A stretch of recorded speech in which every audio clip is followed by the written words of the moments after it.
morning and welcome to all my students in class 7 social science. Today we are going to deal with the stream of political science and the topic of our chapter is role of the state government.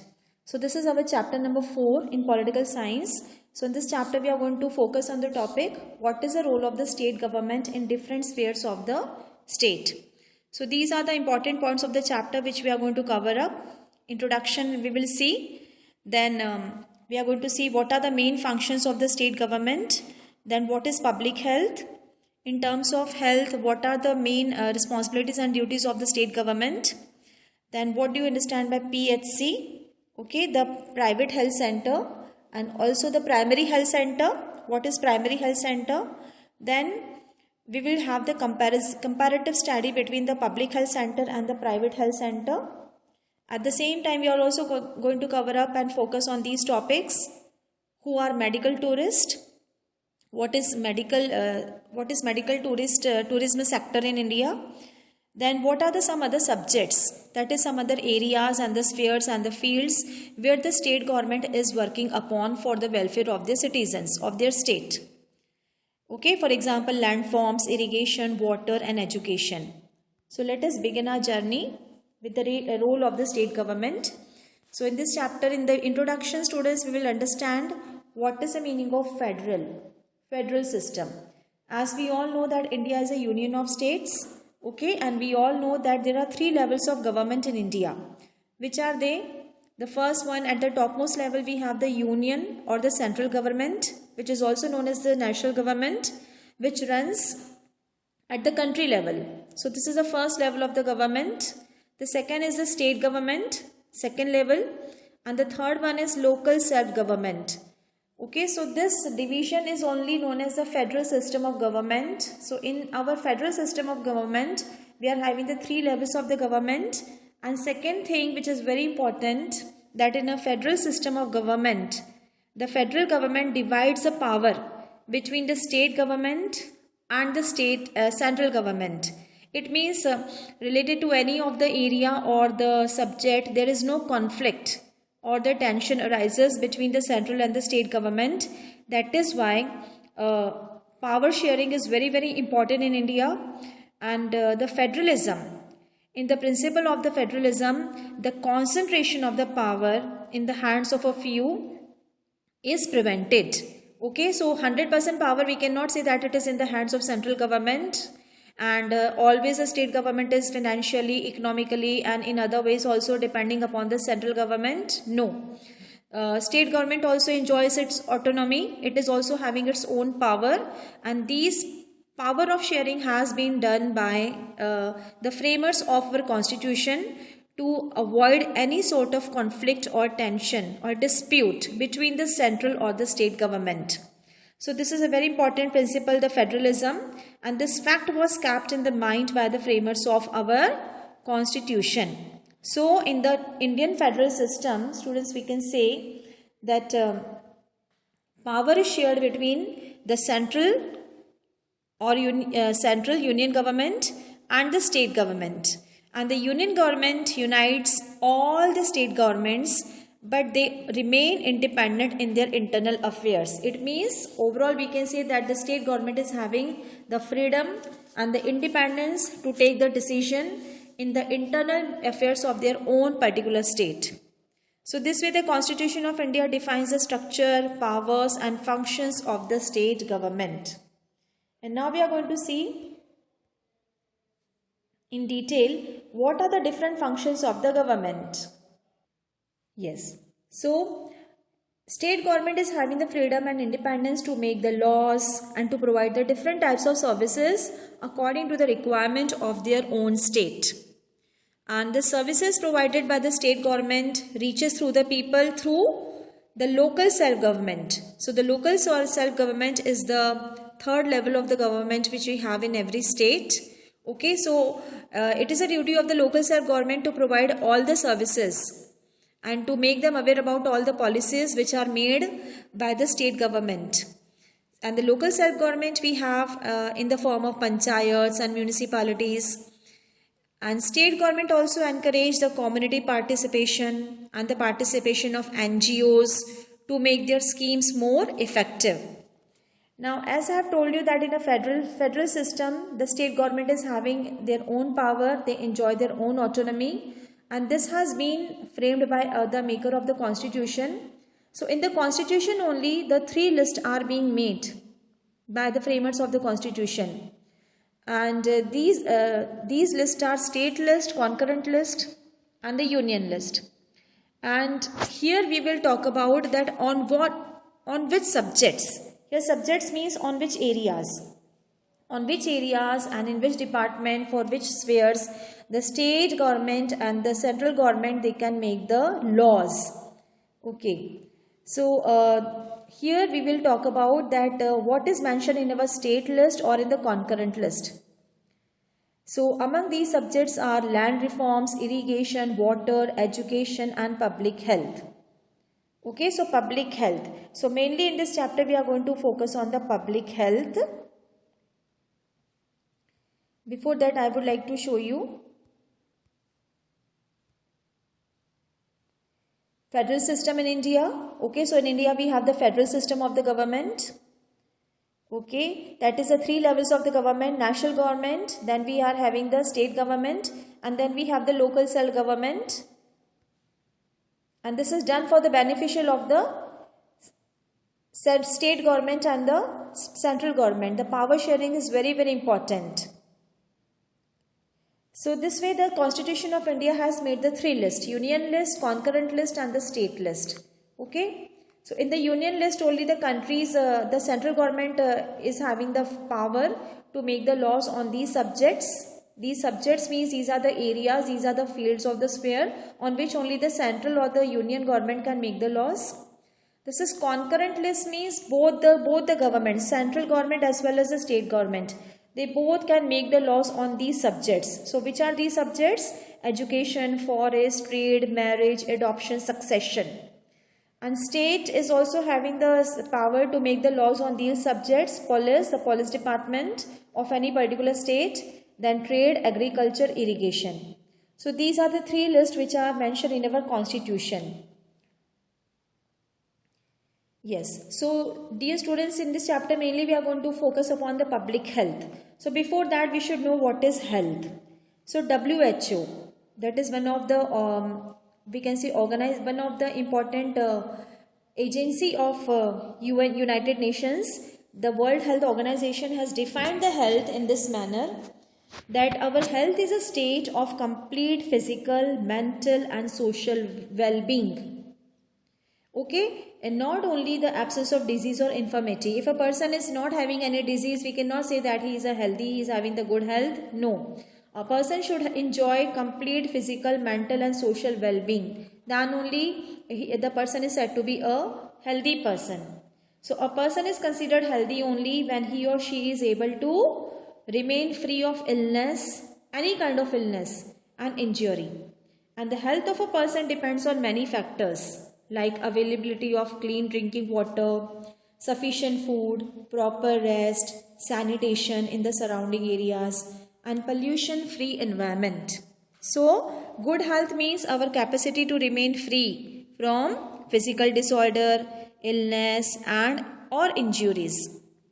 Now, health is more than any absence of disease, okay, in a broader sense. So, nourishing food, hygienic conditions, and a sound of state mind, all are very, very essential to maintain the health of any person. Now just think over a point. Whenever you fall ill or you get hurt, your parents immediately take you to a doctor. Sometimes such treatment and medicines are very expensive, very costly. So, but still your parents are arranging all the things for you. But have you ever wondered and thought, where do the poor people and the underprivileged people, they take their children when they fall sick? And how do they provide healthcare facilities to their family members? This is what we are going to read here now. Okay. So as we can see the first para, the state government. What are the duties of the state government in terms of public health? Okay. So state government is responsible for making the planning, carrying out and practically applying the schemes and the policies to improve the health of their state people. citizens of the state. And state government get the financial aid and technical help from the central government, and local self-government bodies also and NGOs, non-government organizations, are also actively involved and participating in efforts. They do the efforts to improve the public health. So the state government is running hospitals, centers in urban areas as well as in rural areas to provide medical treatment to the public at a reasonable cost, so that everybody will have the access of this treatment.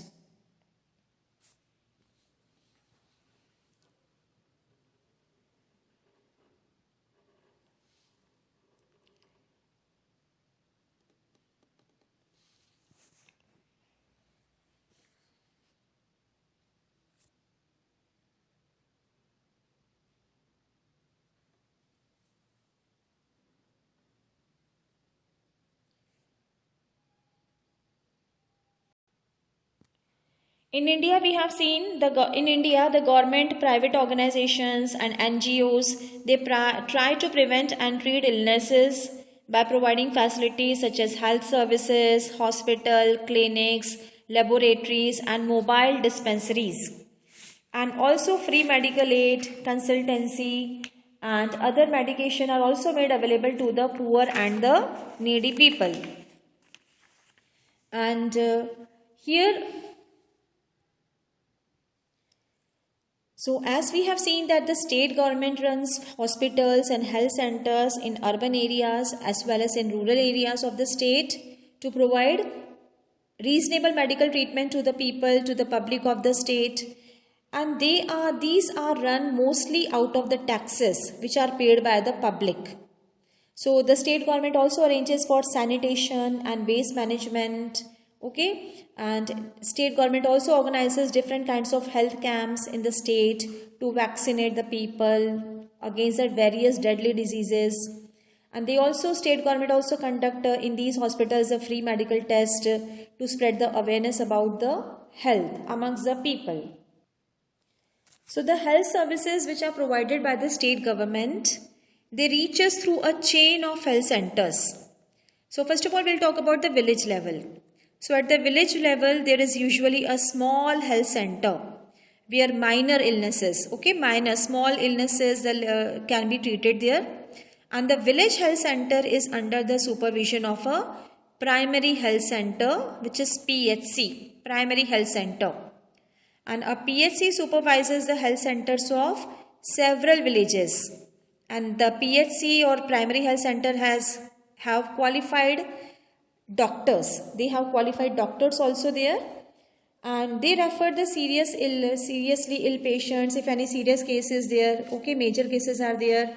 So they are referring them to the bigger health centers such as the district hospital where the specialized facilities are available. So various facilities are available for testing and treatment. They are available over there. And in cities, we are having more bigger, large government hospitals are there in cities, where all kinds of illnesses, minor, major, can be treated.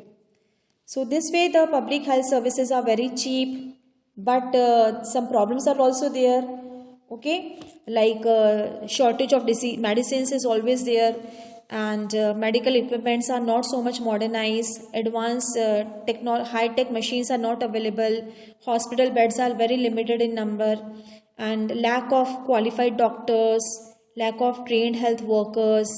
So this way the patients are often complaining that the doctors are not attending them, and they are having a kind of unsympathetic or unkind attitude towards the patients.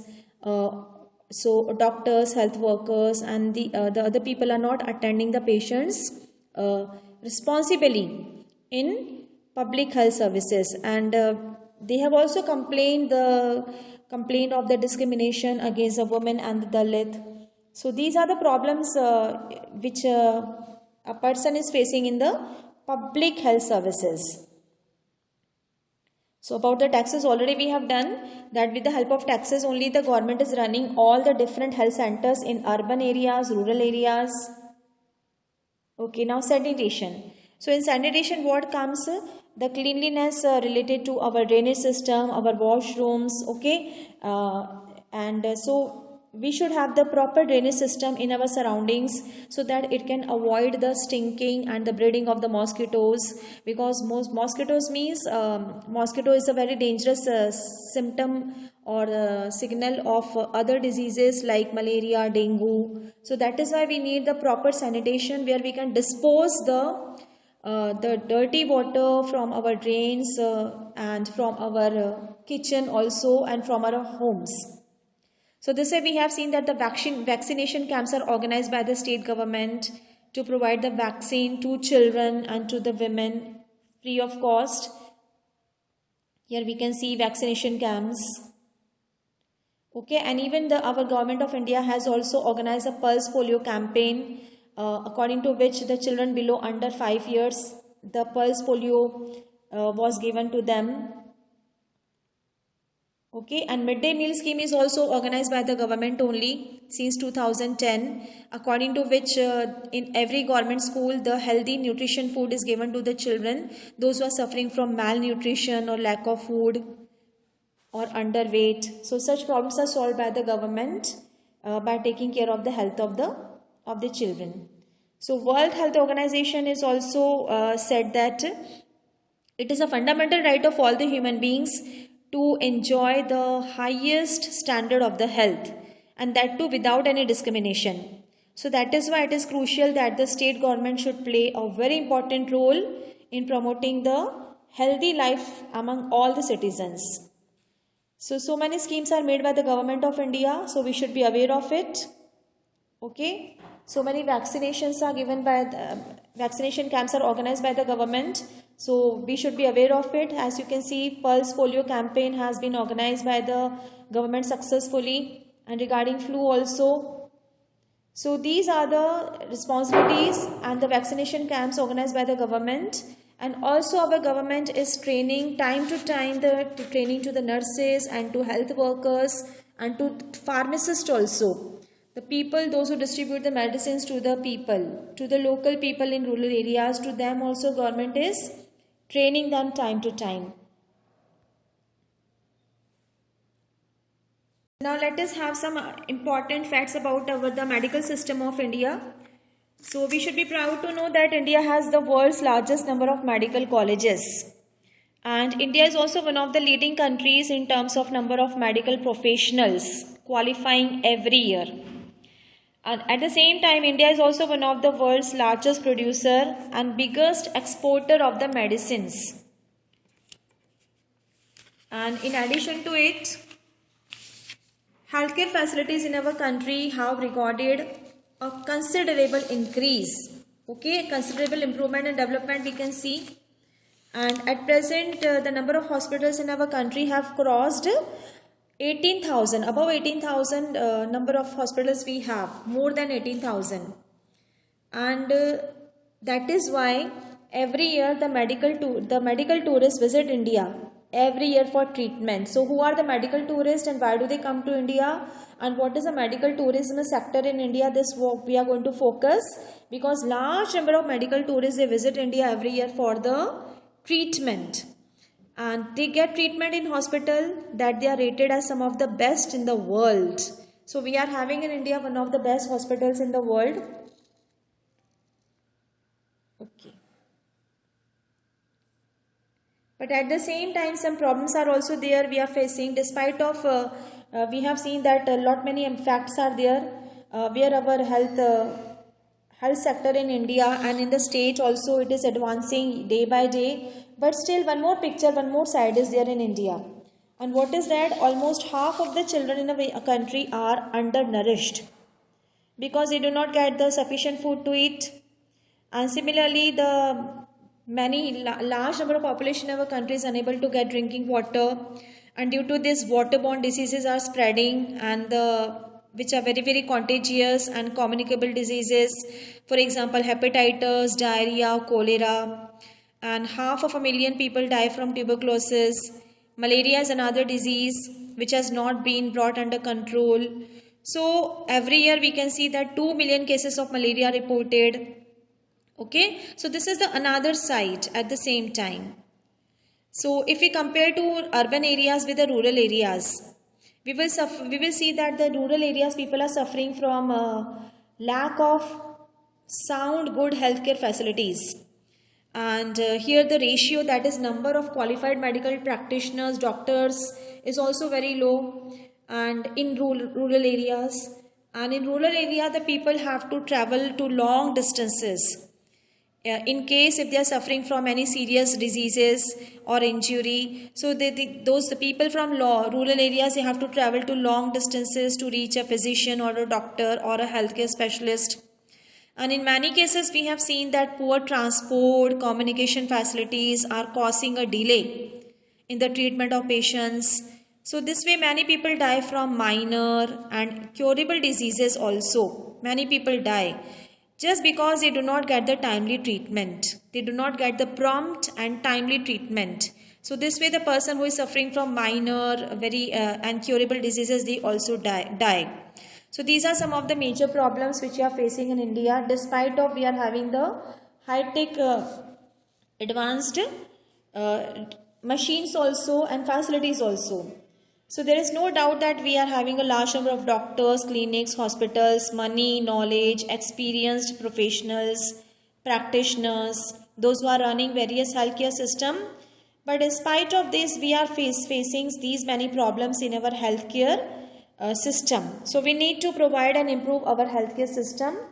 And now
yes, now we are going to focus upon our another important topic, that is types of health facilities in India.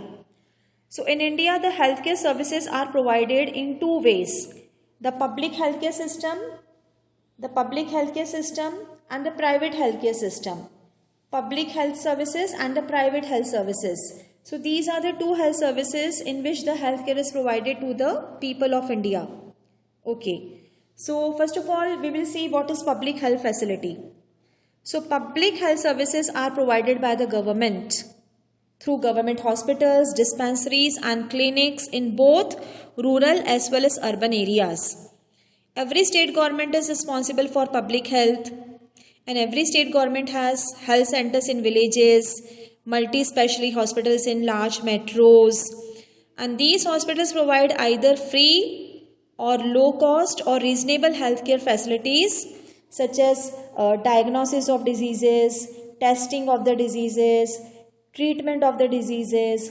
Also they conduct the essential medical test, they provide the medicines, and these hospitals and medical centers, they receive the grants, that is financial aid, that is help in the form of money, monetary help, monetary aid from the government, which in turn comes from the taxes paid by the people.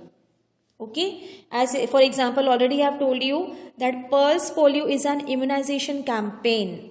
It was established by the Government of India in the year 1994 to eradicate the polio completely from India. So this campaign was very successful and it has resulted in the remarkable decline in the incidence of polio in India. Okay, and according to which every child receives a dose of the oral polio vaccine, which prevents the spread of this wild disease, essential polio virus. And the essential important function of healthcare, public healthcare, is to prevent the spread of diseases like tuberculosis, polio, malaria, jaundice, dengue or chikungunya. And presently we are also fighting for the very dreadful disease, that is COVID-19. So its vaccine is also out in the market and the vaccine is very successful, the first one, and the credit goes to India only again. So we are talking about the public health facility. So public health facilities are the chain of those health facilities which are run and maintained by the government using the taxes paid by the citizens. Okay. So we were talking about the public healthcare system. So villages, towns and cities in India have a network of public healthcare system. And this chart is showing us the difference between the public health and private health center. So first of all, we are talking about the public healthcare system, where we have in villages, towns and cities, and this system consists of state-owned healthcare facilities, which we are having, public health hospitals are funded and controlled by the Government of India. And the Ministry of Health and Family Welfare is a central government body. And this body is only responsible for forming health policies, improving public health, and the government is spending on healthcare exclusively through the system. Now, under this public healthcare system, the government tries to create awareness about the health in order to eradicate the diseases completely and other health problems also. And according to which in 2011 also the government has launched National Anti-Tobacco Youth Campaign in Salam Bombay Foundation in association with the Ministry of Health and Family Welfare. And special care is also taken for those people, those who are economically weaker and those who can be easily targeted, vulnerable to these diseases. And this way the government is trying its best at level best to safeguard the right to life, Article 21, for every citizen of India. Because every citizen in our country has a right to take the case to the court. If they do not get the medical facility, then a person can go to the court also. And now we are going to focus on the private healthcare system.